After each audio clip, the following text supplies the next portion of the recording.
Are you the man who decides which kids get to keep their dads?" The girl was maybe 7 years old. She was standing outside the glass revolving doors of the Hargrove Regional Medical Center at 11:48 on a Tuesday night, wearing a yellow rain slicker 2 sizes too big, holding a crumpled piece of paper against her chest like it was something precious. She wasn't crying. That was the first thing Marcus Trent noticed. Kids that age, alone, in the dark, in the rain, they cried. This one just looked at him with the kind of steady, exhausted patience that had no business being on a child's face. Marcus had just walked out of the longest board meeting of his 4 years as CEO of Viridian Health Systems. 9 hours. 9 hours of actuarial tables, liability projections, and the kind of careful language that turned human beings into line items. Viridian managed hospital networks across 6 states. Marcus was the man who decided what got funded, what got cut, and how the margins looked at the end of every quarter. He was good at it. He had always believed that efficiency was its own form of compassion, that a system that survived could keep helping people, while a system that collapsed helped no one. He believed that right up until a 7-year-old asked him that question outside a hospital he was trying to close. He stopped walking. The rain came down in cold, diagonal sheets. His driver was waiting at the curb. His phone had 43 unread messages. He looked down at the girl. "What did you say?" She held the crumpled paper a little tighter. "My dad said the man in charge of this hospital is going to make it go away. I wrote him a letter." She looked at the building behind her, but the lady at the front desk said visiting hours are over and she couldn't take it.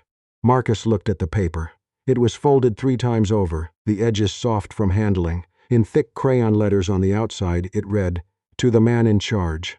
He stood there in the rain for a moment longer than he intended to. "I'm Marcus Trent," he said carefully. "I run the company that owns this hospital." The girl looked at him the way children look at things that don't fully make sense yet. "So that's a yes." He didn't answer that. He crouched down to her level, ignoring the wet soaking through the knee of his pants. "Where's your mom? Where's your dad?" "Dad's inside," she said. "3rd floor. He had another episode today." She said the word episode the way a child says a word they've heard too many times, flat, practiced, stripped of its fear from sheer repetition. "Mom's parking the car. She always takes forever because she won't pay for the close spots." She held the letter out to him. "Will you read it?" Marcus looked at the letter, then at her face. The revolving doors behind her threw a pale wash of fluorescent light onto her yellow slicker. "What's your name?" he asked. "Lily Okafor. How old are you, Lily?" 7 3/4. She said it with a precision that suggested the 3/4 mattered considerably. He took the letter. He didn't open it. Not yet. He just held it. "Your dad's name?" "Walter Okafor. He has the thing where his heart does the wrong rhythm. He's been here 4 times this year." She said this without drama. "Just information. The nurses know his name. He knows their names too. He brought them donuts last month when he was feeling better." A small pause. He was feeling better for a while. A pair of headlights swept across the parking lot entrance. A dented gray sedan moved slowly through the lot, the driver clearly hunting for the least expensive space. Marcus stood up. He tucked Lily's letter into his inside jacket pocket against his chest. He would read it. He already knew he would read it. He just didn't know yet what it was going to cost him. Her name was Sandra Okafor, and she walked like a woman who had learned to carry a great deal without letting it show. She came through the rain with her head down, a drugstore umbrella turned partially inside out by the wind, a tote bag over one shoulder bulging with what looked like a change of clothes, a thermos, and a large Ziploc bag of homemade food. She was maybe 38. She had the look of someone who had been beautiful once and simply hadn't had time to notice that she still was. She saw Lily first. Her step quickened. "Baby, I told you to wait inside by the..." She stopped. She looked at Marcus. Her eyes went from his face to his suit to the hospital logo on the building behind him. "She was waiting outside," Marcus said.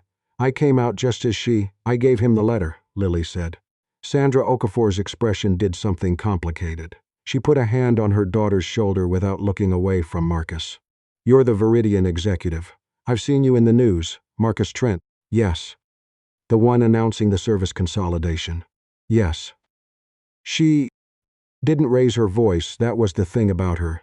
She just looked at him with a kind of quiet, total clarity that was somehow harder to withstand than anger would have been. "The cardiology unit," she said. "The one you're moving to St. Emmett's, 40 minutes away.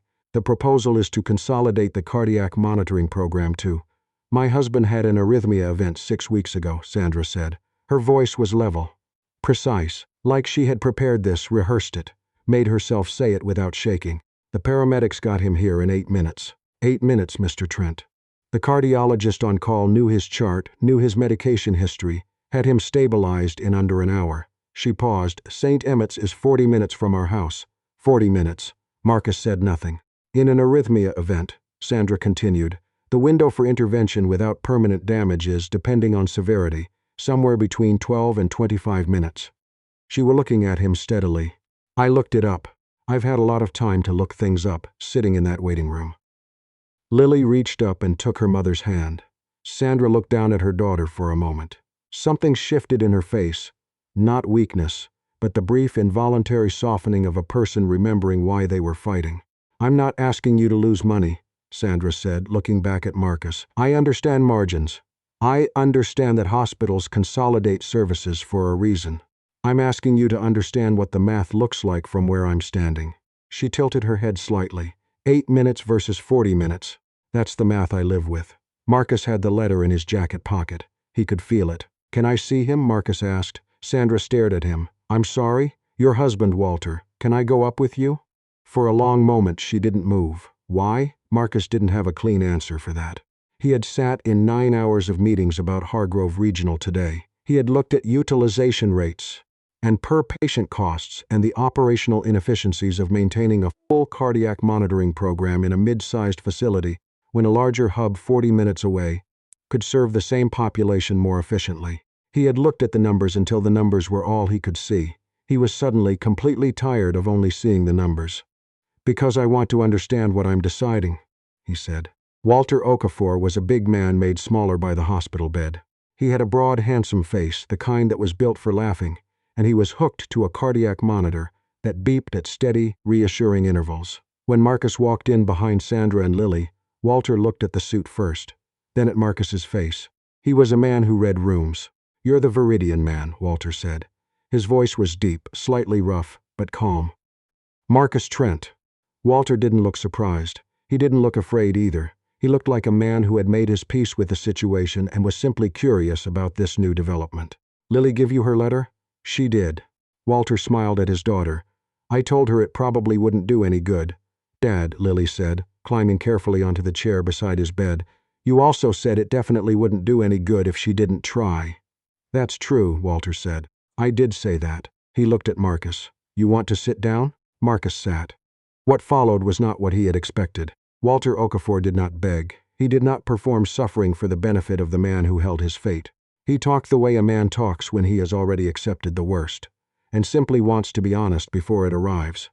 He told Marcus that he was a high school history teacher, that he had been teaching at Jefferson High for 14 years, that he coached the junior varsity debate team because nobody else wanted to and because he believed, genuinely, that learning to argue a position you didn't hold made you more honest about the positions you did.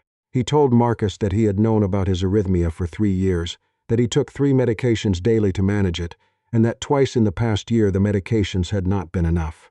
This unit saved my life, Walter said. Not dramatically. Just as fact. Dr. Pina knows my chart the way I know my lesson plans. She knows what works on me and what doesn't. She's tried 4 different protocols over 2 years. She's the one who found the combination that's been keeping me functional. He looked at the monitor beside him. St. Emmett's is a good hospital. I'm not saying it isn't. But they don't know me. They'd be starting from scratch. And the distance, Sandra said quietly. From the chair by the window. And the distance, Walter agreed. Marcus looked at the cardiac monitor, at the steady green line moving across the screen. He thought about what Sandra had said outside. 8 minutes versus 40. I want to ask you something, Marcus said. And I want you to answer it honestly, not because you think it's what I need to hear. He looked at Walter. Do you know how many patients in this catchment area have conditions similar to yours? How many people this unit serves who would be affected by the consolidation? Walter looked at him for a moment. No, I only know 1. I know, Marcus said. I'm not asking you to make my case for me. I'm asking because I want to know if you know. Walter glanced at Sandra. She had opened her thermos and was pouring something that smelled like coffee. She passed it to Marcus without being asked. He took it. There's a support group, Walter said. Cardiac patients, third Thursday of every month, in the basement of St. Augustine's Church 2 blocks from here. I've been going for a year." He paused. "There are usually about 20 people, different conditions, different ages. Most of them come to this hospital." He looked out the window at the rain. "One woman drives 40 minutes already, from Delwood because her cardiologist is here. She said she tried St. Emmett's once. Got lost in the system for 3 weeks before someone figured out her paperwork." Marcus held the coffee with both hands. "You could close this unit," Walter said quietly. "The numbers probably say you should. I'm not going to pretend I understand the economics of running a hospital system the way you do." He looked at Marcus directly. "But I want you to know that the number you're moving in a spreadsheet is my daughter's father, and I'd like her to still have one when she's 8. The cardiac monitor beeped. Steady. Reliable. The rain ran down the dark window in long, uneven lines. Marcus reached into his jacket pocket. He took out Lily's letter and unfolded it carefully. The crayon was dark blue. The letters were large and slightly uneven, the way a 7-year-old's letters are. "Dear man in charge, my dad goes to your hospital because it is close and they know him there. Please do not make it far away. He has a good heart, it just needs help sometimes. Thank you. From Lily Okafor, age 7 3/4. There was a drawing at the bottom. It was a building, rectangular, with windows represented by small squares, and in front of it 3 figures. A tall one, a medium one, and a small one in what appeared to be a yellow raincoat." Marcus folded the letter back up. He put it back in his pocket. He did not trust himself to say anything immediately. He looked at the window instead. He was thinking about something the chief of staff had said in the meeting that afternoon, something that had gotten buried under 30 slides of operational data. She had said, "The question isn't whether the consolidation works on paper. It's whether it works for the people the paper is supposed to represent." He had noted it and moved on. He was thinking about it now. "Thank you for letting me come up," he said finally. He stood. He looked at Lily. "You should be in bed." "It's summer," she said simply. "Fair enough." He shook Walter's hand. Walter's grip was firm and warm. Marcus nodded to Sandra. She walked him to the door of the room. In the hallway, she stopped him. "I know you have 100 of these," Sandra said quietly. 100 families with 100 reasons. I know that." She looked at him steadily. "I'm not asking you to choose us over. I'm asking you to actually count us. All of us." "I will," Marcus said. He meant it as a professional commitment. He did not yet know how much it would cost him to keep it. He read Lily's letter again in the car on the way home. His driver, a quiet man named Garrett, who had been with him for 3 years and never asked questions, said nothing. The city moved past the windows in long streaks of wet light. Marcus called his chief of staff at 12:30 in the morning. "I need the full patient impact analysis on Hargrove," he said. "Not the summary, the full breakdown. Individual conditions, distance calculations, continuity of care disruptions. I want to know how many Walter Okafors are in that catchment area." There was a pause. "That analysis was completed. It was summarized in the appendix. I read the summary. I want the underlying data." Another pause. "Marcus, the board is voting on the consolidation framework in 10 days. I know. Get me the data." He put his phone down. Outside, the rain had slowed to a fine mist. He took the letter out of his pocket one more time. He looked at the drawing, the 3 crayon figures in front of the building. He thought about the word his chief of staff had used, summarized. He had been making decisions from summaries for 4 years. The full patient impact analysis landed in his inbox at 6:17 the next morning. Marcus read it at his kitchen table with a cup of coffee he forgot to drink. It was 94 pages. The summary version had been 3. He read all 94. What the summary had called projected service disruption for approximately 340 patients was, in the full document, 340 individual people with names, conditions, medication histories, and distance calculations. The analysis was purely clinical, the language carefully neutral, but the data told a different story than the summary had. 41 patients had conditions classified as high-acuity cardiac events in the previous 18 months. Of those, 27 lived within 15 minutes of Hargrove Regional. Of those 27, 19 lived more than 30 minutes from St. Emmett's. 19 people for whom the consolidation meant the difference Sandra Okafor had described, standing in the rain, with the precision of someone who had done the math herself at 2 a.m. Marcus picked up his phone. He called the head of Viridian's clinical operations, a careful, experienced man named Dr. Roland Frame, who had been with the company longer than Marcus had. "The Hargrove consolidation," Marcus said. Walk me through the access modeling, specifically the high-acuity cardiac cohort. Roland Frame was quiet for a moment. That cohort was in the appendix. I read it. I want to understand the assumptions behind the distance calculations. Were they straight line or drive time? A pause. Straight line. So the actual drive time differential is larger than the analysis shows. In some cases, yes. The highway route to St. Emmett's has significant congestion during evening hours, which overlaps with peak cardiac event windows, Marcus said. Technically, yes. Marcus set down his coffee cup. He looked out the window at the morning. His building overlooked a park. He had lived here for 6 years and had never once eaten lunch in that park. I want a revised model, Marcus said. Drive time based, time of day adjusted. I want to know what the real-world access picture looks like for the high-acuity cohort. And I want to know what it would cost to maintain a reduced but functional cardiac monitoring capacity at Hargrove while still achieving the operational savings the board approved. Frame was quiet again. That's going to complicate the timeline. It's going to complicate the board meeting, Marcus said. That's different from complicating the timeline. He could hear the careful recalibration happening on the other end of the line. I'll have a draft model to you by end of day, Frame said. Marcus thanked him and hung up. He looked at Lily's letter on the table beside his coffee cup.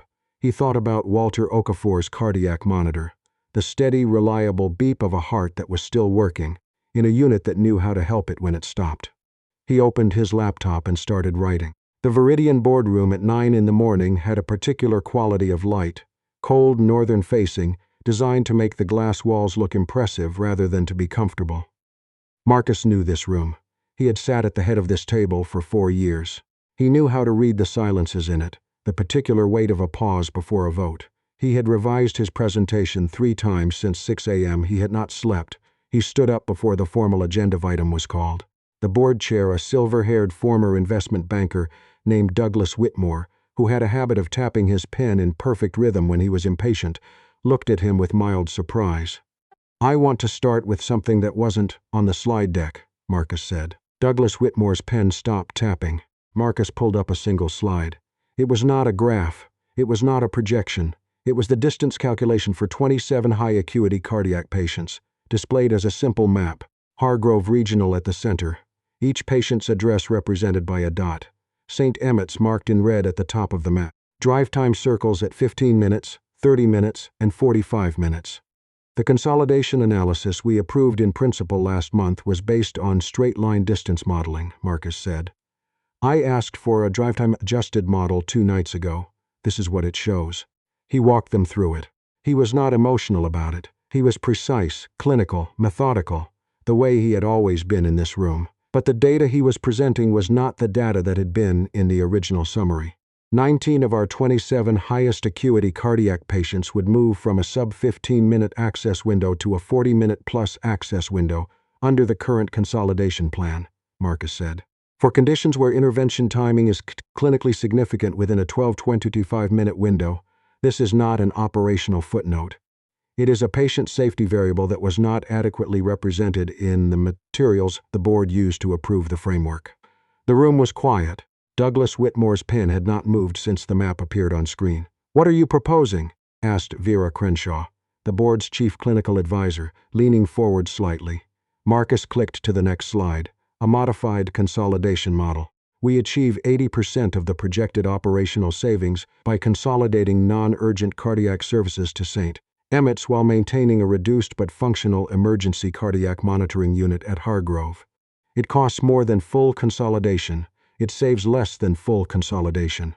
He looked around the table. It also does not put 19 people in the position of being 40 minutes from the unit that keeps them alive. A long silence. Douglas Whitmore looked at him. This is a significant departure from the framework we approved. Yes, Marcus said. The shareholders approved a framework based on a model I no longer believe accurately represented the patient impact, Marcus said. I'd rather bring that to the board now than discover it in a wrongful death suit in 2 years. The room shifted. That particular phrase, wrongful death, had a way of reordering priorities in a boardroom. Where is this coming from? Douglas asked. There was something under the question, not accusation exactly, more like a man trying to locate the origin of an unexpected weather system. Marcus thought about a yellow rain slicker, about a letter in dark blue crayon, about a woman standing in the rain doing the math that his analysts had done in a way that made it look smaller than it was. "I went to Hargrove last night," Marcus said. "I talked to a patient." Douglas Whitmore set his pen down entirely. "You went to the hospital. I was there for a board update anyway. I went up to the ward." He looked at the map on the screen. "I read the patient impact analysis. The whole one, not the summary." A pause. "I should have done that 3 months ago," Marcus said. "That's on me." Vera Crenshaw looked at the map for a long moment. Then she looked at Marcus with an expression he couldn't immediately read. "The modified model," she said. "Is it clinically defensible?" Frame ran the numbers. "It's on the shared drive." Marcus looked at her. "It's defensible. It's also right." Another silence, the longer kind. Douglas Whitmore picked up his pen. He looked at it. He looked at Marcus. Something in his expression had shifted. Not approval exactly, but a kind of recalibration, a reassessment. "I want Frame's model reviewed by clinical ops and legal before we vote," Douglas said. 2 weeks. "That's reasonable," Marcus said. "And Marcus." Douglas's voice was dry but not unfriendly. "Next time you decide to reopen a framework decision, maybe give the board a day's notice rather than surprising us at 9 a.m. "Fair," Marcus said. He sat back down. Under the table, his hand was resting on his jacket pocket, where Lily's letter still was. He called Sandra Okafor that afternoon from his office. He had gotten her number from the patient advocate's office, with appropriate permissions. She answered on the second ring. "I want to let you know that I've brought a modified plan to the board," Marcus said. "It's not final. It needs to go through clinical review and a vote. But the proposal maintains emergency cardiac monitoring at Hargrove while consolidating non-urgent services." A silence, not the hostile kind, the kind where a person is deciding whether to believe something. "Why are you telling me this?" Sandra said. "Because I told you I would count you," Marcus said. "I wanted you to know I did." Another silence. He heard something in the background, a child's voice, indistinct, and Sandra saying something quiet in response before coming back to the phone. "It could still be voted down," she said. It wasn't a challenge. It was just Sandra Okafor being precise. "Yes," Marcus said. "It could. I can't promise you the outcome. I can promise you the process was honest." She was quiet for a moment. "Walter's being discharged Thursday," she said. "Dr. Pina says the new medication adjustment is holding well. I'm glad. He'll want to know about this." A pause. "He's going to say he told Lily the letter would work." "It didn't hurt," Marcus said. "No," Sandra said. "I don't suppose it did." The vote came 3 weeks later. The modified model passed 9-3. The dissenting 3 objected on financial grounds which were legitimate. The modified consolidation would save $11 million over 5 years instead of the projected 18. The Clinical Advisory Committee had reviewed Frame's drive time model and declared the patient safety rationale sound. Douglas Whitmore had voted yes. He had not said much about it. He was a man who preferred his position changes to look like considered pragmatism rather than persuasion. Marcus accepted that. He had learned, over 4 years of running a company, that the mechanism of change mattered less than whether the change happened. The Hargrove Cardiac Monitoring Unit stayed open. He did not release a statement. He did not call a press conference. His communications director, a sharp woman named Isabel, who had been managing his public image for 3 years, drafted a press release that framed the modified plan as a patient-centered operational refinement. Marcus approved it. It was accurate if somewhat bloodless. He did not add anything personal to it. He did send one letter, handwritten, on plain stationery, no Viridian letterhead. It was addressed to Lily Okafor. "Dear Lily, thank you for giving me your letter. The hospital is staying open. Your dad's doctors will still be there. You were right to try." Trenti included nothing else. He did not expect a response. 4 months later, Marcus was walking through the Hargrove lobby on a routine facility visit when he saw them. Sandra and Lily Okafor in the elevator bank waiting. Lily was wearing a different rain jacket this time. Green, still too big for her, still exactly right somehow. She was carrying a bakery box with a slightly lopsided bow on top. She saw him first. "We're bringing Dr. Pina donuts," Lily announced, as though this explained everything. "Dad said she likes the ones with the sprinkles." "That was your dad's tradition," Marcus said. "He's home today," Lily said. "He's not allowed to drive yet, so we're doing it." She held up the box. "Mom let me pick the sprinkle kind." Sandra Okafor looked at Marcus. She had the same steady, clear gaze she'd had in the rain outside these doors 4 months ago. "How's Walter doing?" Marcus asked. "Good days and careful days," Sandra said. But he's teaching summer debate prep. He says his students argue better than his doctors. That checks out, Marcus said. The elevator opened. Lily stepped in, holding her box carefully with both hands, concentrating. Sandra followed. Before the doors closed, Sandra looked back at him. She didn't say anything elaborate. She didn't need to. She just gave him a single, small nod, the kind that means, "You did the thing you said you would do." The elevator doors closed. Marcus stood in the lobby for a moment. The hospital moved around him, unhurried, full of the ordinary urgent business of people trying to keep each other alive. He had made 200 decisions in the 4 months since that board meeting. He would make 200 more by Friday. Most of them were still made from data. Most of them were still summaries, because that was what running a company at scale required. But he had asked, for the first time, for the full document. He had read all 94 pages. He thought that was probably the most important thing he had changed. He walked back out into the afternoon, and for the first time in longer than he could honestly remember, he took the long way through the park.